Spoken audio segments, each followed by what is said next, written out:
கும்மி பாட்டிலும் தமிழ் தேன் தெரிக்கும், அது உயிர் வரை இனிக்கும். தமிழ் தேன் தெரிக்கும், அது உயிர் வரை இனிக்கும். ஏனென்றால் தமிழங்கள் உயர்வுக்கு வாழ், இன்பத் தமிழங்கள் உயிருக்கு நேர், அதனால் அது இனிக்கும். நண்பர்களே, ஒரு சாலை விபத்திலே ஒரு பெண் சிக்குண்டு கால்கள் முறிந்து எலும்பு வெளியே தெரிந்து கொண்டிருக்கிறது. ரத்தம் ஆறாக ஓடுகிறது. ஆம்புலன்ஸ் வரவுக்காக காக்க வைக்கப்பட்டிருக்கிறார். அந்த பெண் சாலையின் ஒரு ஓரத்திலே அமர வைக்கப்பட்டிருக்கிறார். அந்த பெண்மணியின் முகத்திலே வலி, வேதனை. அந்த பெண்மணியின் கையிலே அவளது பச்சிளம் குழந்தை. அந்த குழந்தைக்கு அந்த பெண்மணி பால் ஊட்டிக் கொண்டிருக்கிறார். தனது உடல் வேதனையை குறித்தாலும், தனது அங்கத்திலிருந்து ரத்தம் கொட்டி கொண்டிருந்தாலும், தன் குழந்தை பசியால் வாழக்கூடாது என்று நினைக்கிறார் அந்த தாய். ஏனென்றால் அதுதான் தாய்மை, அதுதான் தாய்மை குணம். அவள்தான் தாய். அந்த தாயை போல தாயுள்ளத்தோடு உங்களை எல்லாம் கட்டி காத்து கல்வியிலிருந்து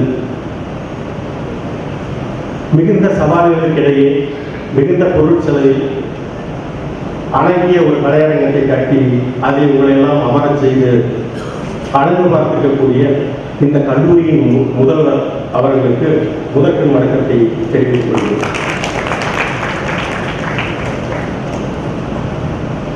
எழுத்துலகில் கரிசல் காட்டு இலக்கியத்திற்கு ஜாம்பவான் என்று சொன்னால் அது கி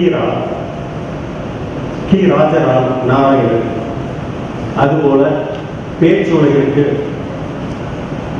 ஜாம்பவான் என்று சொன்னால் அது சி ரா. சிவகாசி ராமச்சந்திரன் ஐயா அவர்கள். ஐயா நகைச்சுவை பேச்சாளர் என்று அறியப்படுகிறார்.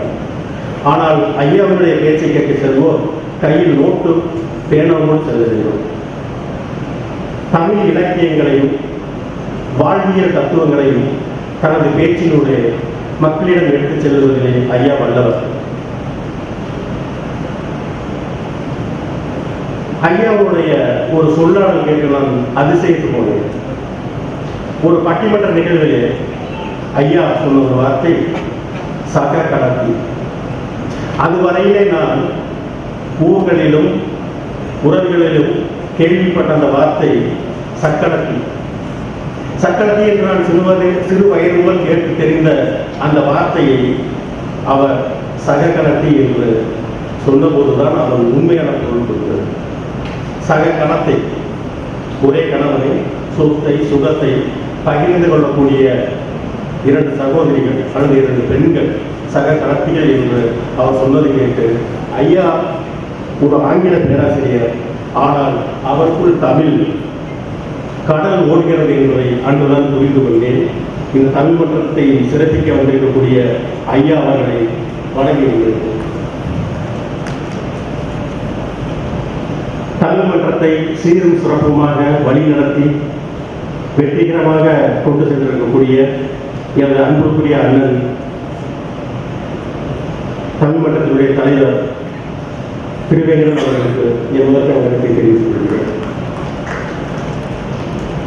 இங்கே தமிழ் மன்றத்தின் மாணவர் செயலாளராக இருந்து வரவேற்புரை நல்கியிருக்கக்கூடிய செல்வன் கோ தினகரன், முகவுரை வழங்கிய செல்வன் மா தருஸ், செல்வி கு கீர்த்தனா, நன்றிகளை நல்கவுள்ள செல்வி சத்யா, இங்கே திரளாக அமர்ந்திருக்கக்கூடிய மாணவ செல்வங்கள், எனது உரையை கேட்க கோயம்புத்தூரிலிருந்து வந்திருக்கக்கூடிய ஆவின் தொழிற்சங்க நிர்வாகிகள், எனது அண்ணன் டாக்டர் குருசாமி மற்றும் கால்நடை மருத்துவக் கல்லூரியினுடைய பேராசிரியர் பெருந்தகைகள், பிற ஊழியர்கள், அலுவலர்கள் அனைவருக்கும் என் முதற்கண் வணக்கத்தை தெரிவித்துக் கொண்டு தொடர்கிறேன். இந்த இடத்திலே நான் இருக்கும் பொழுது ஒரு பெண் தான் வளர்ந்த வீட்டிலிருந்து இன்னொருவனுக்கு கட்டி கொடுக்கப்பட்டு புகுந்த வீடு சென்று மாமனார், மாமியார், நாத்தனார், குழந்தனார் என்று புது உறவுகளோடு வாழ்வின் சவால்களை சந்தித்துவிட்டு என்றாவது ஒரு நாள் மீண்டும் ஒருவரை தான் வளர்ந்த வீட்டுக்கு வரும்போது எந்த விதமான ஒரு புத்துணர்ச்சியையும் சந்தோஷத்தையும் ஒரு சுதந்திர காற்றையும் உணர்வாரோ அதே போல கிட்டத்தட்ட 25 ஆண்டுகளுக்கு பின்னால் இந்த இடத்திலே இருக்கும் பொழுது பிறந்த வீடு வந்த அந்த நங்கையை போல உணர்கிறேன். 1991 நான் இந்த கல்லூரியிலே காலடி எடுத்து வைத்த நாள். 12ஆம் வகுப்பு முடித்த போது முடித்துவிட்டு அந்த விடுமுறையில் இருந்தபோது இதயம் என்ற ஒரு படம், முரளி கதாநாயகனாக நடித்து வெளிவந்த அந்த படம். அப்பொழுதெல்லாம் எங்களுக்கு மருத்துவ கனவு. மருத்துவ கல்லூரி கல்லூரிக்கு நாம் 12ஆம் வகுப்பு முடித்துவிட்டு மருத்துவ படிப்பு செல்வதற்காக காத்துக் கொண்டிருந்த நிலையில் ஒரு சில மதிப்பெண்கள் வித்தியாசத்தில் எங்களுடைய மருத்துவ கனவு சிதைந்து விட்டது. மருத்துவ கல்லூரியில இருக்க ஹீரா கிடைக்காது என்ன, அந்த வெட்டரி காலேஜ் கிடைச்சிருக்கு. நமக்கு வெட்டரி காலேஜில் இருக்க ஹீரா கிடைச்சா போதுங்கிற நம்பிக்கையில பஸ் ஏறி இந்த கல்லூரி முன்னாடி வந்து இறங்கணும் நண்பர்கள். 1991 பியூர் வெஜிடேரியன் ஹோட்டல் கேள்விப்பட்டிருக்கீங்க இல்லையா? நாங்கள் வந்து இந்த கல்லூரியில் இறங்கல. இந்த கல்லூரியில் பாய்ஸ் மட்டும்தான் இருக்கும். எங்க பார்த்தாலும் முரணிகளா இருக்காங்க ஒழிய ஒரு ஹீரா கூட எங்க கல்லே படல. அந்த படத்துல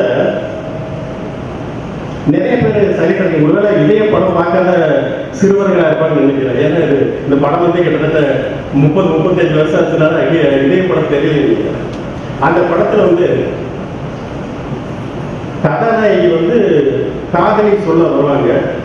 ஆனா அந்த கதாநாயகியுடைய இதயம் வந்து பலவீனமாயிடும். அந்த நேரத்தில் வந்து மிகுந்த சந்தோஷமான விஷயத்தை சொன்னாலும் மிகுந்த துக்கமான விஷயத்தை சொன்னாலும் இதயம் வெடித்துவிடும் என்று மருத்துவர்கள் சொல்லிப்பாங்க. அதனால காதலை சொல்ல வரக்கூடிய ஹீரா கிட்ட கதாநாயகியுடைய நண்பன் சொல்ல வேணாம், இந்த நேரத்தில் அவங்கள்ட்ட போய் உங்க காதல் சொல்லாத, அவன் இதயம் வெடிச்சு போயிடும்னு சொல்லுவாங்க. அதனால நம்ம சொல்லாது. ஆனால் இங்கே நாங்கள் படித்த கிட்டத்தட்ட 300 முரளிகள் ஹீரோயினை கண்ணில் பார்த்தாலே இதே நடிச்சுக்கணும்னு சொல்லி கல்லூரி நிர்வாகத்துக்கு யாரும் சொல்லியிருப்பாங்க. உங்களுக்கு 5 வருஷம் கண்ணிலே காட்டாதவங்க எல்லாம் படித்து முடிச்சு அனுப்பிவிட்டாங்க. அது 1991 இருந்த கல்லூரி இன்று எல்லாமே மாறிவிட்டது. எவ்வளவோ வளர்ந்திருக்கிறது, பார்க்க பூரிப்பாக இருக்கிறது. ஆடிட்டோரி முதற்கொண்டு அனைத்து கட்டமைப்புகளும் இந்த கல்லூரிகளை உருவாக்கி இருக்கிறது. உண்மையே நீங்கள் எல்லாம் கொடுத்து வைத்தவர்கள் நண்பர்களே.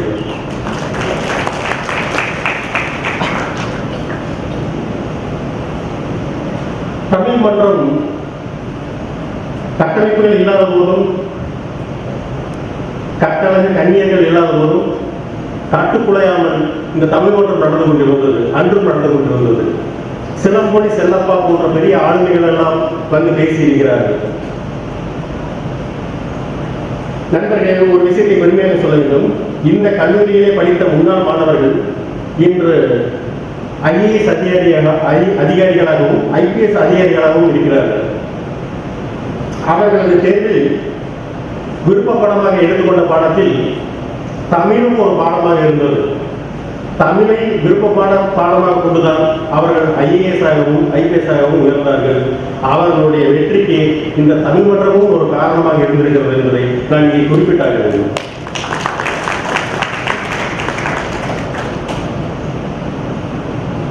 இது போன்ற அறிவியல் கல்லூரிகளிலே தமிழ் பாடமும் ஒரு பாடமாக இருக்கும். நாங்கள் படித்த போது எங்களுக்கு ஒரு தமிழ் பேராசிரியர் இருந்தார். மற்ற பேராசிரியர்களை வந்து சார்பு கொடுக்கிறோம். டெக்னாலஜி ப்ரொஃபஸர் சார்பும், பார்மகாலஜி ப்ரொஃபஸர் சார்பும், அனாட்டிக் ப்ரொஃபஸர் சார்பும். ஆனால் தமிழ் பேராசிரியர் சார்பு நாங்கள் சொல்லுவோம். தமிழ் பேராசிரியரை சார்ந்து சொன்னால் ஒன்று போலீஸ் பிடிச்சிட்டு போயிடாது. ஆனால் இருந்தாலும் தமிழ் மீது கொண்ட காதலால் நாங்கள் தமிழ் ஆசிரியரை ஐயா என்று தான் நினைக்கிறோம். ஆனால் அது என்ன ஆயிடுச்சுன்னா காலப்போக்கில் அன்பு அதிகமாகி அது இல்லையா, அது இல்லையா, அப்படி இல்லையா, இந்த பாரியா அப்படிங்கிறப்ப ரொம்ப கேஷுவலாக போயிடுச்சு. நாங்கள் எப்படி ஐயாவை எந்த பொருளை கூப்பிட்டாலுமே தமிழ் ஐயா வந்து அந்த சிரித்த முகம் மாறாமல் எங்களுக்கு புன்னகையோடே வரவேற்றார்.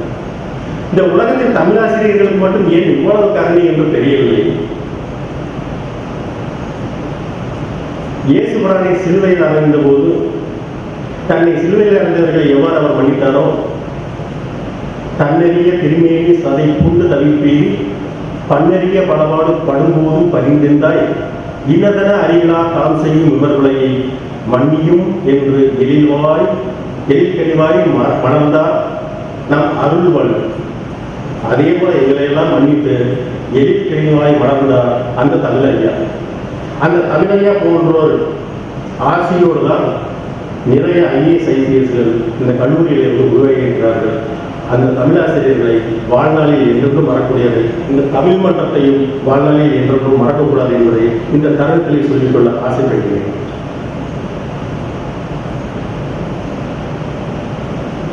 நண்பர்களே, அறிவு என்றால் என்ன? அறிவு என்றால் நாம் என்ன நினைத்துக் கொண்டிருப்போம் என்றால், குறைந்தபட்சமாக வகுப்பிலே முதல் மதிப்பு எடுப்பது, டிஸ்டிங்ஷன் வாங்குவது, கோல்டு மெடல் வாங்குவது, இதுதான் அறிவுக்கான அளவுகோல் என்று நினைத்துக் கொண்டிருக்கும். எனது நண்பர் ஒருவர் சமீபத்திலே சென்னையில் ஆய்வுக்கூட்டம் செல்லும் பொழுது யூஸ்வலாக நாங்கள் வந்து மெட்ரோ ட்ரெயினில் தான் எங்களுடைய ஹெட்டாலிஸ் போவோம். சென்ட்ரலில் இறங்கி ஹெட்டாலிஸ்க்கு மெட்ரோ ட்ரெயினில் போவோம். வழக்கமாக மாதம் மாதம் போகிறது அப்படிதான். கடந்த முறை போனது என் நண்பர் என்ன செஞ்சிருக்காரு, மெட்ரோ ட்ரெயினில் போகிறது ஒரு மாதிரி போர் அடிக்குது, ஆட்டோவில் போகணும்னு முடிவெடுத்தார். ஆட்டோவில் போகணும்னு சொல்லி முடிவெடுத்த ஆட்டோக்காரர்கிட்ட கேட்டிருக்காரு. ஆட்டோக்காரர் 250 ரூபா கேட்டிருக்காரு. சென்ட்ரல் டு நந்தனம், அங்கே தான் எங்கள் தலைமையகம் இருக்குது. என் நண்பர் வந்து தராத சொல்லிட்டாரு, இங்கே பாருங்க 30 ரூபா, மெட்ரோவில் போனால் 30 ரூபா, இந்த 10 8 வச்சதான் நான் மெட்ரோ போடுறேன், இன்னைக்கு ஆட்டோவில் போகணும்னு ஆசைப்படுறேன், அதெல்லாம் 200 ரூபா தர்றேன், வர முடியுமா முடியாதான்னு சொல்கிறேன். ஆட்டோக்காரர் வேறு வழி இல்லை, சரி வாங்க சார் கூப்பிட்டார். ஆட்டோ போயிட்டு இருக்கு. என் நண்பர் செல்ஃபோன் நோண்டிட்டு இருக்காரு. ஆட்டோ டிரைவருக்கும் என் நண்பருக்கு மட்டும் எந்த பேச்சுவார்த்தையும் இல்லை. ஆட்டோ போயிட்டு தேனாம்பேட்டை வரைக்கும் அந்த ஆட்டோ டிரைவர் எதுவும் பேசணும். தேனாம்பேட்டை போய் பேசுறாரு, சார் இந்த இடத்துல இறக்கி விட்டா 200 ரூபா சார், எங்களால இப்போ ரேட் பேச முடியல சார், ஊப்பர் ஓலா அப்படின்னு நிறைய வந்து கார்பரேட்டு வண்டியெல்லாம் வந்துருச்சு, நாங்கள் அடித்து ரேட் பேச முடியல சார், கொடுக்கறத வாங்கிட்டு போகிறோம் சார், வாழ்க்கை ரொம்ப சிரமமாக இருக்குது, 2 பொட்ட பிள்ளைகள் வச்சுக்கோங்க சார், 2ஐயும் படிக்க வைக்கிறேன், ஃபீஸ் கூட வட்டிக்கு வாங்கி கட்டிட்டேன் சார், யூனிஃபார்ம் வாங்கி கொடுக்கணும் சார், 2000 ரூபா சார், அதை கூட கட்டணும் சார்,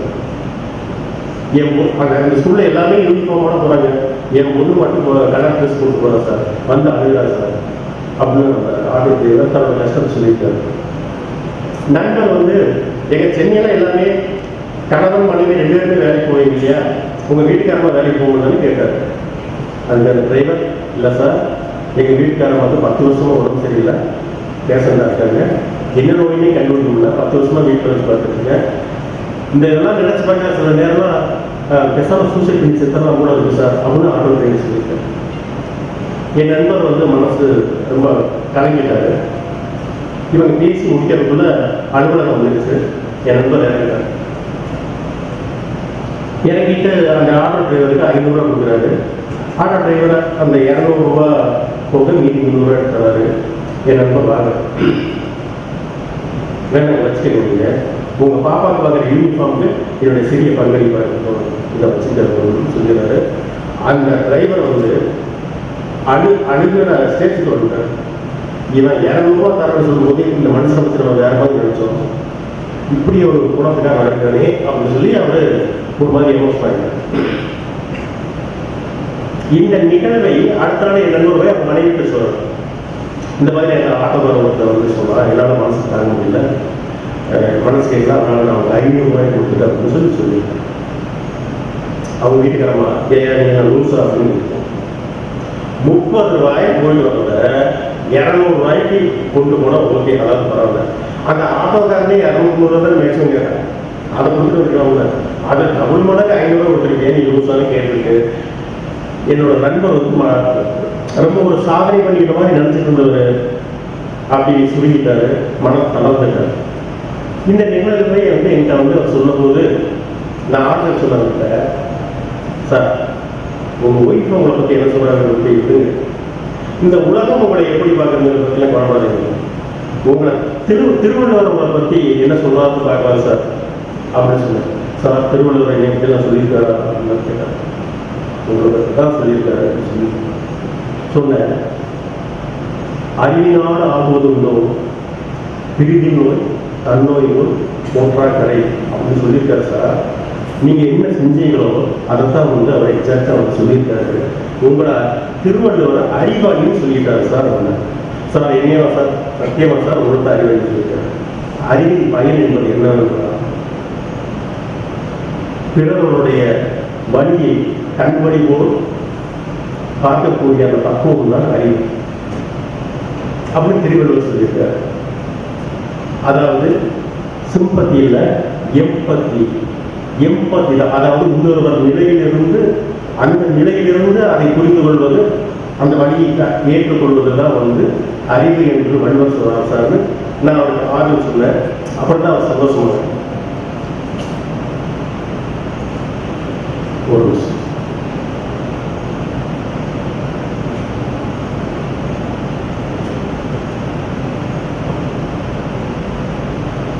இன்றைய மாணவ செல்வங்களாக நீங்கள் எத்தனை மதிப்பெண் எடுக்கிறீர்கள் என்பது முக்கியமல்ல, நீங்க கோல்டு மெடல் வாங்கினீங்களா இல்லைங்கிறது முக்கியமல்ல. நாளைய மருத்துவர்கள் நீங்கள் அந்த விலங்கினுடைய வேதனையை புரிந்து கொண்டு மருத்துவம் செய்பவர்களாக நீங்கள் ஆகியர்களானால் உண்மையான அறிவாளியாக அப்பொழுதுதான் இருக்கிறது. உங்களிடம் கால்நடைகளை அழைத்து வரும் ஒரு விவசாயிகளுடைய வேதனையை அவன் நிலையிலிருந்து புரிந்து கொள்வீர்களானால் உண்மையான அறிவாளிகளாக நீங்கள் அப்போது அறியப்படுவீர்கள் என்ற ஒரு விஷயத்தை சொல்லிக்கொள்ள விரும்புகிறேன். ஆரம் என்றால் என்ன? இங்கே ஒரு குழப்பம் உள்ளது. அறமும் தர்மமும் ஒன்று போல் காட்சி தரும், ஆனால் அறமும் தர்மமும் ஒன்றல்ல. பசுத்தோல் போர்த்திய புலி என்று சொல்வார்களே, அது போலதான் அறத்தோல் போர்த்திய தர்மம். பிச்சை எடுக்கிறவங்க அம்மா தாயே தர்மம் பண்ணுங்கம்மா அப்படின்னு இல்லாட்டி ஐயா சாமி தர்மம் பண்ணுங்கன்னு கேட்பாங்க. எந்த ஒரு பிச்சைக்காரனாவது அம்மா தாயே அறம் போடுங்க, அறம் பண்ணுங்க, ஐயா சாமி அறம் பண்ணுங்கன்னு கேட்கறதுனா கேட்க மாட்டாங்க. ஏன்னா அறம் ஒருவரை இன்னொருவருக்கு தரப்படுவதில்லை, அது ஒருவரை இன்னொருவருக்கு சமமாக வைத்து பார்ப்பது. நெற்றிக்கின் பிறப்பினும் குற்றம் குற்றமே என்று சொல்வது அறம். பிறப்புக்கும் எல்லா உயிர்க்கும் என்று சொல்வது அறம். 4 வர்ணங்களையும் நானே படைத்தேன், அதை என்னாலே மாற்ற முடியாது என்று சொல்வது தர்மம். அறம் என்பது இந்த நிலத்தினுடைய சொத்து. தர்மம் என்பது எங்களோடு இங்கே கொண்டு வந்து திணிக்கப்பட்ட ஒன்று. அதனால் ஒரு சொல்கிறேன், அறத்தின் வாழ்வுதனை தர்மம் கவ்வும், ஆனால் இறுதியில் அறமே வெல்லும். அறத்தின் வாழ்வுதனை தர்மம் கவ்வும், இறுதியில் அறமே வெல்லும். அதுதான் தமிழ் நிலத்தின் அடையாளம். நண்பர்களே, நிறைய விஷயங்கள் இங்கே காணாமல் அடிக்கப்பட்டு மீண்டும் மீட்டெடுக்கப்பட்டிருக்கிறது.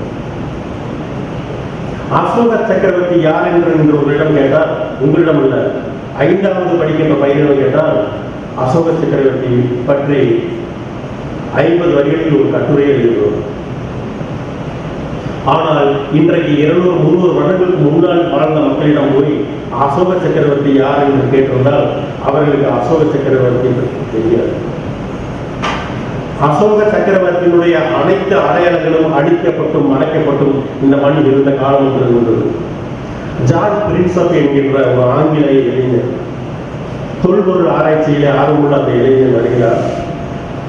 மேற்கு உத்தரப்பிரதேசம் மற்றும் மத்திய பிரதேசங்களின் சில பகுதிகளை அவர் ஆய்வு செய்த போது கல் தூண்கள், பெரிய பெரிய கல் தூண்கள் உடைக்கப்பட்டும் சிதைக்கப்பட்டும் இருப்பதை காண்கிறார். இது என்ன என்று அந்த உள்ளூர் மக்களிடம் கேட்டபோது அவர்கள் சொல்கிறார்கள், இது பீமனின் கைத்தறி என்று சொல்கிறார்கள்.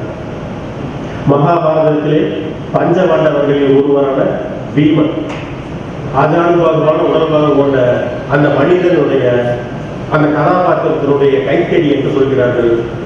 ஆரம்பத்தில் ஜான் பிரின்சப்பும் அது உண்மை என்றே நம்பிக்கொள்கிறார். ஆனால் அதே போன்ற ஒரு கல் வடிவம் இன்னொரு இடத்துல கிடைக்கிறது. அப்போதுதான் ஜான் பிரின்சப்புக்கு சந்தேகம் வருகிறது. அந்த கல் தூண்களை உற்று பார்க்கிறார். அதில் ஏதோ எழுதியிருக்கிறது. அது என்ன எழுத்துக்கள் என்று பார்த்தால் பிராகிருதம் ஒரு எழுத்து. ஜான் பிரின்சப்புக்கு இங்கிலீஷ் தெரியும், பிராகிருதம் தெரியாது. அதை என்னவென்று தெரிந்து கொள்வதற்காகவே பிராகிருதம் படித்து கற்று தேர்கிறார். அதை படித்து பார்க்கிறார். அப்பொழுதுதான் தெரிய வருகிறது, அந்த கல்வெட்டுகள் எடுத்தும் அசோக சக்கரவர்த்தியினுடைய பிரகடனங்கள் எனக்கு தெரிய வருகிறது. அதில் அசோக சக்கரவர்த்தி தன்னை பற்றி தேவம்பியா பிரியதர்ஷி என்று இருக்கிறார். அசோகர் என்று எழுதவில்லை, தேவம்பியா பிரியதர்ஷி என்று ஒவ்வொரு கல்வெட்டிலும் எழுதியிருக்கிறார்.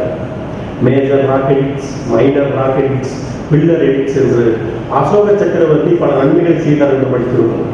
குளங்களை வெட்டினால், மரங்களை நட்டார், சாலைகளை வைத்தார்கள்.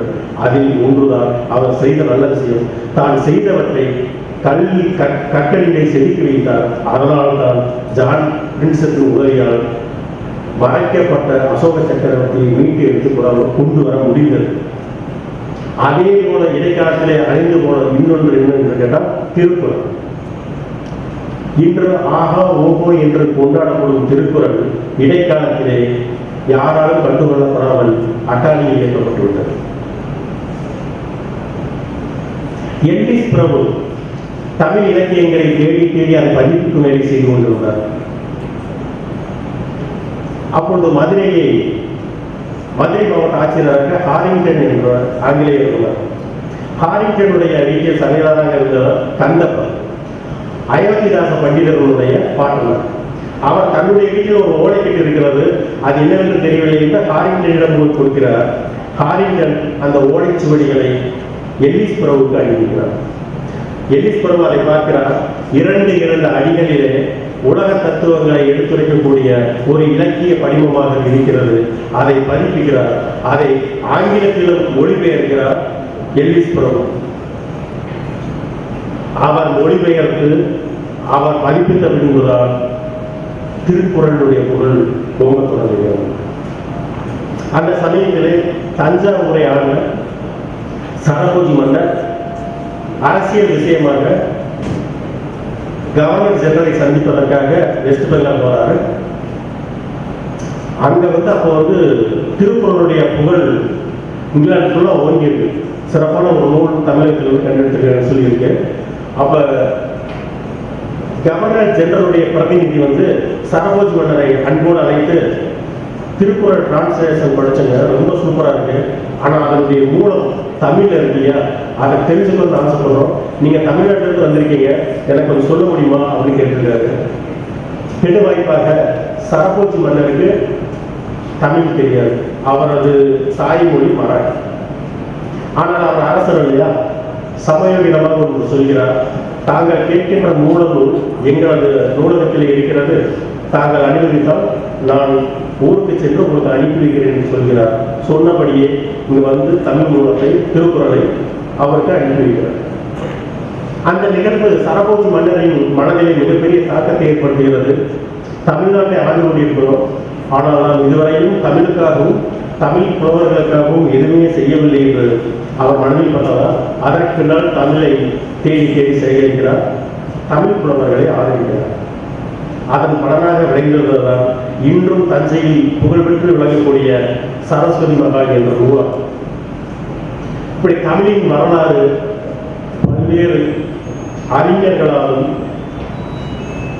புரவலர்களாலும் மீட்டெடுக்கப்பட்ட நம் கைகளில் தரப்பட்டிருக்கிறது. நமது சங்க இலக்கியங்கள் மீண்டது கையளவு, ஆற்றிலே போனது கடலளவு. தமிழை மீட்டெடுத்த வள்ளல்களில் தமிழ் தாத்தா என்று அன்போடு அறியப்படுகின்ற ஊவேசாவுக்கு மிகப்பெரிய பங்கு. வீதி வீதியாக தெரு தெருவாக சென்று ஓலைச்சுவடிகளை மீட்டெடுத்துக் கொள்வது, சங்க இலக்கியங்களை பதிப்பிட்டு திறமை அவருக்கு உண்டு. பத்துப்பாட்டு என்று சொல்லக்கூடிய குறிஞ்சிப்பாட்டிலே தமிழ் நிலத்தில் இருந்த 99 பூக்களினுடைய வரிசை அதை பதிப்பிக்கிறார். இடையில் ஒரு 3 பூக்களுக்கான தகவல் இல்லை, ஓலைச்சுவடிகள் இல்லை. அவருக்கு ஒரு மாதிரி ஆயிடுது. அது அந்த கோடீஸ்வரன் அவர் ஒரு மாதிரி ஷாக் ஆகிடுது. அதை எப்படியோ தேடி பிடிக்கணும்னு சொல்லி தேர்றாரு, எங்கேயும் கிடைக்கல. யாரோ ஒருத்தர் சொல்றாங்க தருமபுரம் மாநிலத்தில் இருக்கும், போய் கேட்டு பாருங்கன்னு சொல்றாங்க. அவர் வந்து கும்பகோணம் கல்லூரியில் தமிழ் துறை பேராசிரியர். தருமபுரம் மாநிலத்திட்ட போறாரு.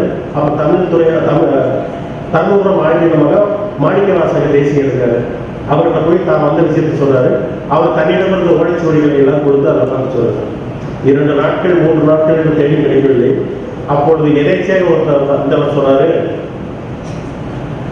ஆடிப்பெருக்கில் ஆத்திர வர்றதுக்காக தேர்தல் வச்சு ஓலைச்சுவடிகள் கொண்டு போனாங்க. அதுல 2 எடுத்துட்டு கொண்டு வந்த, இதுல இருக்கா பாருங்கன்னு சொல்லி கொடுக்குறாரு. உபேசா வாங்கி பார்க்கிறாரு. அவர் தேடி போன அந்த பூக்களின் வரிசை அது இருக்கு. அவர் உற்சாகத்தின் உச்சிக்கையை சென்று விடுகிறார். 99 பூக்கள் ஆம்பல், அனிச்சம், குறிஞ்சி, வெச்சி என்ற நீளம். அதில் 3 பூக்கள் குறைந்து போனது. அந்த 3 பூவையும் கண்டிட்டு 99 பூவையை வரிசைப்படுத்தி விடுகிறார். அந்த 3 குறைந்து போன பூக்கள் தான் தேமம்பூ, மணிச்சிகை, பெருமூங்கில் பூ என்பது அந்த 3 பூக்கள். நண்பர்களே, இந்த 99 பூ வரிசையிலே செந்தூரப்பூ என்ற பூ இல்லை. 16 வயதிலே படத்திலே இளையராஜா இசையில செந்தூரப்பூவே செந்தூரப்பூவேன்னு ஒரு பாட்டு வரும். அப்படி ஒரு பூ தமிழ் நிலத்தில் இல்லை. அது ஒரு கற்பனையான பூ. கவிதைக்கு கற்பனை அளவு என்பதால் அந்த பாடலுக்கு தேசிய விருது கொடுக்கப்பட்டுள்ளது. ஆனால் அப்படி ஒரு பூ இல்லவே இல்லை. இந்த தகவலை கங்கைய மலையிலே ஒரு பேட்டில் சொல்லியிருப்பாங்க. இவ்வாறு இதை ஏன் சொல்றோம்னா, நம்ம இலக்கியங்கள் ஓலைச்சுவடிகளாக இருந்தபோது அது ஏன் எதுக்குமே தெரியாம வீட்டில் இருக்க பழசையெல்லாம் தூக்கி ஆற்றுல விடுங்கன்னு சொல்லி யாரும் சொல்றத நம்பி இருந்த ஓலைச்சுவடிகள் எல்லாத்தையும் ஆற்றுல விட்டு நமது இலக்கிய செல்வங்கள் அனைத்தையும் ஆற்றுல விட்டு கிடைக்கப்பட்டதை மட்டும் வச்சுக்கொண்டு நம்ம கொண்டாடி கொண்டிருக்கிறோம் என்பதை சொல்வதற்காக சொல்றோம். இந்த இடத்துல நான் கல்வியை பற்றி ஒரு சில விஷயங்கள் சொல்லிடணும். அதாவது தமிழ் புலவர்கள், தமிழ் இலக்கிய ஆளுமைகள் தங்களுடைய ஆசான்களை, முன்னோர்களை எவ்வாறு மதித்தார்கள் என்பதற்கு பாரதிக்கு ஒரு பாரதிதாசன் என்பவர், திருவிக்காவிற்கு கல்வி. அவருக்கு ஒரு மணிமண்டபம் கட்டி அவருடைய பெயரை சூட்ட வேண்டும் என்று நினைத்தார் கல்வி. திருவிக்காவிற்கு அது முடியாமல் போனதால் தனது ஆசானியுடைய பெயர் கல்யாண சுந்தரத்தில் இருக்கக்கூடிய முதல் 2 கல்வி எடுத்து, தனது பெயரான கிருஷ்ணமூர்த்தியில் இருக்கக்கூடிய கீ எடுத்து கல்கி என்று தனது பெயரை வைத்துக் கொண்டார் கல்கி. இதை திருவிக்காவிடம் சொல்லியிருக்காங்க, உங்க பேர் தாங்க 2 இடத்துல வச்சு அவர் பேர் வச்சு கல்கியின் பேர் வச்சுட்டாரு சொல்லு. அதை அவர் பெருசாக எடுத்துக்கல. கல்கி என்ற பெயரை அர்த்தம் புதிந்த பெயர் தான் என்று சொல்லிவிட்டு திருவிக்கா கடந்து விடுகிறார். திருவிக்காவினுடைய கடைசி காலம் மிகவும் உயரமான காலம். வறுமையில் உணர்ந்தது. அவருக்கு எப்படியாவது உதவி விட வேண்டும் என்று கல்வி விரும்பினார். ஆனால் எந்த உதவிகளையும் ஏற்றுக்கொள்ள மறுத்துவிட்டார் திருவிக்கா. கல்வி என்றாலே பொன்னியின் செல்வன் தெரியும். அதுதான் அவரை உலகமெல்லாம் கொண்டு சேர்த்தது. ஆனால் கல்வியினுடைய புகழை சைலண்டாக பரப்பிக்கூடிய ஒரு நூல் அது அலையோசை. அலையோசை 1948 வெளியிட்டிருக்கு. அது கான்டெம்பரரி. அதே காலகட்டத்தில் ஒரு 5 வருஷத்துக்கு முன்னாடி த ஃபவுண்டிங் ஹெட் என்று அமெரிக்காவில் ஒரு நாள் அயன் ராண்ட் எழுதிய த ஃபவுண்டிங் ஹெட். இதுக்கு 2க்கு என்ன ஒற்றுமைன்னா, அயன் ராண்ட் த ஃபவுண்டிங் ஹெட்ல வரக்கூடிய ஹீரோ ஹோவர்ட் ராக் அப்படின்னு ஒரு அந்த ஹீரோ இருப்பான். அந்த கேரக்டரும் கல்கி எழுதிய அலைவசில் அவருடைய சீதா அப்படின்னு ஒரு கேரக்டரும் கிட்டத்தட்ட இண்டிபெண்டா இருக்கும். ஒரே மாதிரி இது ஆண் பெண், மற்றபடி அவருடைய செயல்பாடுகளும் ஒரே மாதிரி நம்மளை ரொம்ப ரசித்து வைக்கும் அந்த ரெண்டு கேரக்டரும். இவரை அவரை பார்த்துக்க மாட்டாங்க, அவங்க இவரை பார்த்துக்க மாட்டாங்க. ஆனா அப்படி ஒரு கேரக்டரை செஞ்சிருப்பாங்க.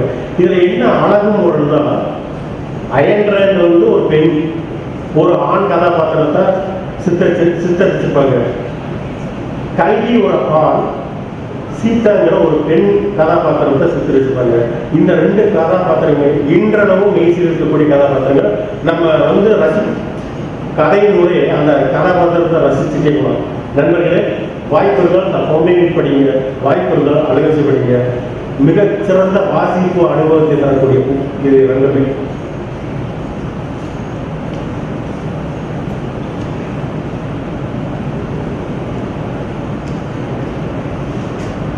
இந்த இந்த நான் வந்து யோசிச்சேன், நான் ஒரு எழுத்தாளர், பேச்சாளர் கிடையாது. எழுத்தாளர் கூப்பிட்டு எந்த பேச வைக்க போறாங்கன்னு யோசிச்சுட்டு பயந்துட்டு தான் வந்தேன். ஆனால் இங்கே வந்தபோது நான் உங்கள்கிட்ட பேசணுமோ அப்படின்னு தோணுச்சு, பேசியிருக்கணும் அப்படின்னு தோணுச்சு. அதனால பேசிட்டா ஆகணும்னு இருக்கேன். நண்பர்களே, நம்ம கான்ஸ்டியூஷன்ல சொல்லப்பட்டிருக்க ஒரு முக்கியமான வாசகம், என்னை மிகவும் கவர்ந்த வாசகம், to develop the scientific temper அப்படிங்கிற ஒரு வார்த்தை. இந்த நாடு சுபிட்சமாக இருக்க வேண்டும் என்றால், இந்த நாட்டிலே எதாவது வளர்த்தணும்னா அனைத்து மக்களிடமும் சயின்டிபிக் டெம்பரை வளர்த்தணும் அப்படின்னு சொல்றாங்க. நீங்கள்லாம் மிகவும் உற்சாகமாக ஆர்வமாக ஏதோ தமிழ் மீது பற்றோடு சில விஷயங்களை செய்கிறீங்க. ஆனால் ஒரு அறிவியல் கல்லூரியில் என்ன நடந்திருக்க வேண்டுமோ அது நடக்கவில்லை என்ற ஒரு சிறு வருத்தத்தை நான் இங்கே பதிவு செய்கிறேன். குறைந்தபட்சம் அடுத்த வருஷமாக செய்யுங்க. நீங்கள் அறிவியலுக்கு அபகரித்து வரையில ஒரு ஐன்ஸ்டீன் வந்திருக்கலாம், எத்தனையோ வெட்டரிக்கு கான்ட்ரிபியூட் பண்ண சயின்டிஸ்ட் இருப்பாங்க, மெடிக்கலுக்கு கான்ட்ரிபியூட் பண்ண சயின்டிஸ்ட் இருப்பாங்க. அந்த மாதிரிலாம் நீங்க வந்திருந்தீங்கன்னா தான் இது வந்து ஒரு அறிவியல் கல்லூரி.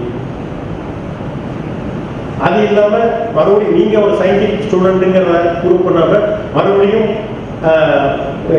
இந்த பக்தி இலக்கியத்துக்குள்ள போய் நீங்க வரும்போது இது வந்து ஒரு ஆர்ட்ஸ் காலேஜ் மாதிரியான ஒரு தோற்றத்தை தருகிறது. அறிவியல் காலேஜுக்கான தோற்றத்தை தரவில்லை என்பதை நான் இங்கே பதிவு செய்ய விரும்புகிறேன். இங்க வந்து என்ன பிரச்சனைனா, சிந்திக்கிறது பிரச்சனை. சிந்திக்கிறது பிரச்சனை, சிந்திக்க சொல்வது அதோட பிரச்சனை. புரூனோ அப்படின்னு ஒரு அறிவியல் அறிஞர் இருந்தார். 1600 அவங்க என்ன சொன்னாருன்னா, அது வரையிலும் பூமி தட்டையானதுன்னு நம்பிட்டு இருந்தாங்க.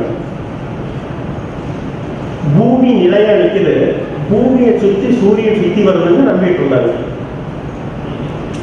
ஆனா அவர் வந்து ரிசர்ச் பண்ணி அவர் என்ன சொன்னாருன்னா, கோப்பர்னிக்கஸ் முன்னாடி சொல்லிட்டாரு. ஆனா கோப்பர்னிக்கஸ் வந்து ஆத்தென்டிகேட்டடா சொல்லல. கோப்பர்னிக்கஸ் சொல்லி 70 வருஷம் கழிச்சுதான் புரூனோ சொல்றாரு, பூமி தட்டை கிடையாது, கோள வடிவமானது. பூமியை சூரியன் சுத்தல, சூரியன் தான் பூமி சுத்துதுன்னு சொல்றாரு. இதை சொல்ல குற்றத்திற்காக வாட்டிக்கல் கூடிய மத குருமார்கள் மத நம்புகின்ற கொள்கைக்கு முரணான கொள்கையை சொல்லிவிட்டார், அதனால் உனக்கு மரண தண்டனை என்று சொல்லி முச்சந்தையிலே வைத்து எரித்து கொல்லப்பட்டார் குரு. அவர் என்ன தப்பா சொல்லிட்டாரு, இன்னைக்கு நம்ம எல்லாம் என்ன நம்பிட்டு இருக்கோமோ, இல்ல நம்புறோம், இன்னைக்கு என்னத்தை நம்ம ஏற்றுக்கிட்டோமோ அதை ஒரு 400 வருஷத்துக்கு முன்னாடி சொல்றது அவர் செய்த தப்பு. அதற்காக அவர் எரித்து கொல்லப்படுறார். தாம் செய்த குற்றத்திற்காக, தவறுக்காக கிறிஸ்தவ மதம் கோட்பாட்டவர் மூலமாக பகிரங்கமாக இந்த உலக மக்களிடம் 2000வது ஆண்டு மன்னிப்பு கேட்டது. நாங்கள் தவறு செய்து விட்டோம், புருனோவை கொன்றது தவறு மன்னிப்பு கேட்டாங்க. மன்னிப்பு கேட்டது மட்டும் இல்லாம புருனோவை ஏற்றுக்கொண்ட இடத்தில் புருனோவுக்கு சிலையும் அமைத்தார். ஏன், எதற்கு, எப்படி என்று இளைஞர்களை கேள்வி கேட்க சொன்னார் சாக்ரட்டிஸ். அதற்கு அவருக்கு கிடைத்த நிலை மரண தண்டனை. இளைஞர்களை தவறாக வழிநடத்துகிறீர்கள், மதம் சொன்ன கோட்பாட்டுக்கு எதிராக செயல்படுகிறீர்கள், அதனால் உங்களுக்கு 3 ஆப்ஷன் தரும். ஒண்ணு இனிமேல் இப்படி செய்ய மாட்டேன்னு சொல்லி மன்னிப்பு கடிதம் எழுதிட்டாங்க, அல்லது இந்த நாட்டை விட்டு ஓடிவிடுங்கள். இது ரெண்டையும் செய்ய மறுத்தால் உங்களுக்கு மரண தண்டனை வழங்கப்படும் என்று சொல்கிறார்கள். சாக்ரட்டிஸ் சொல்கிறார், என் மனதிற்கு எது சரி என்று படுகிறதோ அதை மட்டுமே நான் சொல்கிறேன், அதனால் என்னால் நிறுத்த முடியாது. இது நான் பிறந்த நாடு, எக்காரணத்தை கொண்டும் இந்த நாட்டை விட்டு போக முடியாது. மூன்றாவது நீங்கள் சொன்ன மரண தண்டனை நான் மனப்பூர்வமாக ஏற்றுக்கொள்கிறேன் என்று சொல்கிறார். அவருக்கு மரண தண்டனை விதிக்கப்படுகிறது, விஷம் கொடுத்து கொல்லப்பட வேண்டும் என்று பணிக்கப்படுகிறது. ஒரு கெமிஸ்ட் வந்து அவருக்காக விஷத்தை கலக்கிட்டு இருக்காரு, சாக்ரட்டிஸ் உட்கார்ந்துருக்காரு. அந்த கெமிஸ்டுக்கு சாக்ரட்டிஸ் மேல ஒரு பரிவு, இவ்வளவு பெரிய அறிவாளியை நம்ம கையில கொள்ள போறோமே, நம்மளால இந்த மனுஷன் ஒரு 5 நிமிஷமா உயிரோடு இருக்கணும்னு சொல்லிட்டு வேணும்னே மெதுவாக கிடக்கிறார், டிலே பண்றாரு. சாக்ரட்டிஸ் அது புரிஞ்சிருக்கு. சாக்ரட்டிஸ் சொல்றாரு, ஹலோ சீக்கிரம் கொண்டு ஒன்றும் பிரச்சனை இல்லை அப்படின்னு. அந்த கெமிஸ்ட் நினைக்கிறப்ப கெமிஸ்ட் சொல்றாங்க, சார் இதில் பாயாசமா பாயசம் சார் குருங்க சார் அப்படிங்கிறாரு. அவர் சொல்றாரு, நான் இந்த வாழ்க்கையில நான் வாழ்ந்த போது ஒவ்வொரு விஷயங்களையும் அணுவணுவாக ரசித்தே வாழ்ந்திருக்கிறேன். அதனால சாக பற்றின காலையில் இப்ப நீ கொடுக்கக்கூடிய விஷத்தை நான் அணுவணுவாக ரசித்து குடிக்க வேண்டும். மரணம் எவ்வாறு சந்திக்கிறது என்பதை நான் அணுவணுவாக ரசிக்க வேண்டும் என்று ரசனையோடு வாங்கி அந்த விஷத்தை குடித்துவிட்டு மரணத்தை விடுகிறார் சாக்ரட்டிஸ். இந்த மாதிரிதான் அறிவாளிகள் கொல்லப்படுவார்கள் என்பதை விவேக சிந்தாமணி எழுதிய ஆசிரியருக்கு தெரிஞ்சது போது அவர் ஆகவன் சொல்றாரு. விவேக சிந்தாமணியில் ஒரு பாடல் அழகாக, வானரம் மனிதனில் நடைய தூக்கணம் தாளறி நெறி சொல்ல தாண்டி நிற்குமா ஞானமும் கல்வியும் நவீன நூல்களும் ஈனர் குறைத்திடல் இடர்ந்தாகுமே என்று அந்த பாடல் சொல்லுங்க.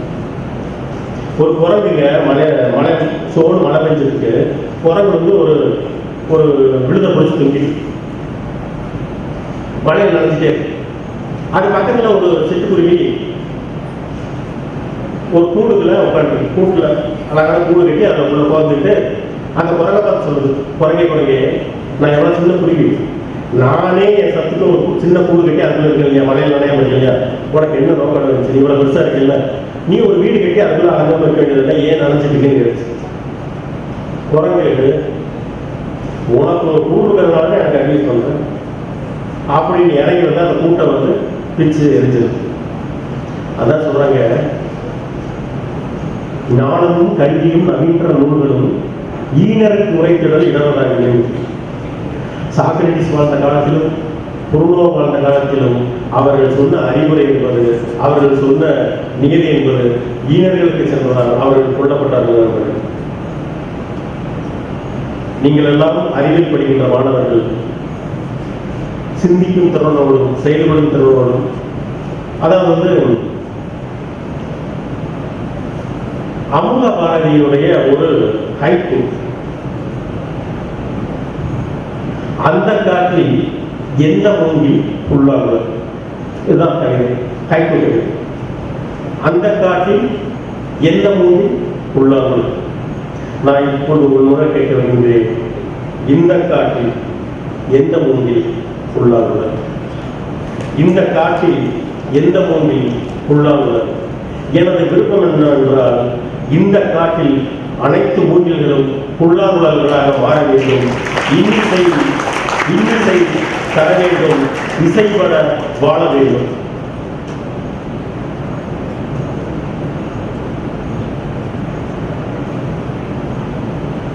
எங்கள் வாழ்வும் எங்கள் வளமும் மங்காத தமிழ் என்று சங்கே உணர்ந்து, எங்கள் பகிர எங்கோ மறைந்தார் இங்குள்ள தமிழர்கள் ஒன்றாக கண்டு, பொங்கு தமிழருக்கு இன்னல் வைத்தால் சங்கார நிஜம் என்று சங்கே முழங்கு கூறி நல்ல ஒரு வாய்ப்புக்கு நன்றி.